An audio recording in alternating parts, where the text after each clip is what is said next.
కొత్త ఆర్థిక సంవత్సరం రావడంతో నేటి నుంచి ఈపీఎఫ్ఓ రూల్స్ మార్చారు.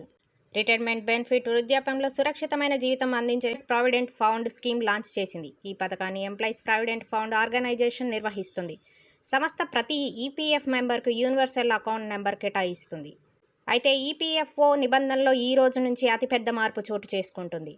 కొత్త ఆర్థిక సంవత్సరం రావడంతో నేటి నుంచి ఈపీఎఫ్ఓ రూల్స్ మార్చారు.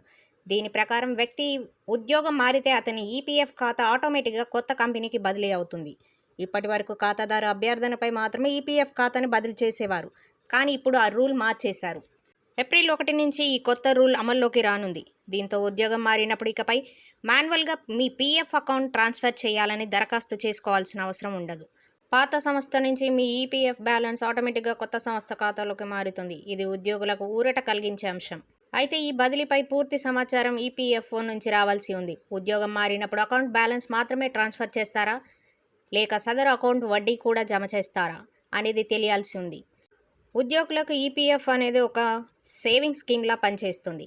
ఈపీఎఫ్ఓ ఉద్యోగి కంపెనీ ప్రతి నెల చేసే కాంట్రిబ్యూషన్ను మెసేజ్ చేస్తుంది. ఉద్యోగులు తమ బేసిక్ శాలరీ, డిఆర్ఎస్ అలవెన్స్తో 12% కాంట్రిబ్యూట్ చేయాల్సి ఉంటుంది. కంపెనీ కూడా అదే 12% కాంట్రిబ్యూట్ చేయాలి. కంపెనీ కాంట్రిబ్యూషన్ 2 భాగాలుగా ఇన్వెస్ట్ అవుతుంది. అందులో 8.33% ఎంప్లాయీస్ పెన్షన్ స్కీమ్ ఈపీఎస్లోకి, మిగిలిన 3.67% ఉద్యోగ ఈపీఎఫ్ అకౌంట్లోకి డిపాజిట్ అవుతుంది. ఎంప్లాయీస్ ప్రావిడెంట్ ఫండ్ వడ్డీ రేటును ఏటా ఈపీఎఫ్ఓ ప్రకటిస్తుంది. 2023-24 ఆర్థిక సంవత్సరానికి ఈపీఎఫ్ వడ్డీ రేటు 8.25% ఉంది.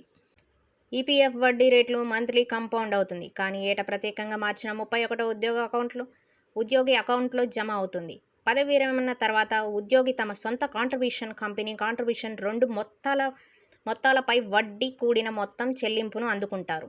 వడ్డీని నెలవారీగా కలుపుతారు. అంటే ఒక నిర్దిష్ట నెలలో సంపాదించిన వడ్డీ అసలు మొత్తానికి యాడ్ అవుతుంది. తదుపరి నెల వడ్డీని అంతకుముందు వడ్డీ కలపగా వచ్చిన మొత్తంపై లెక్కిస్తారు.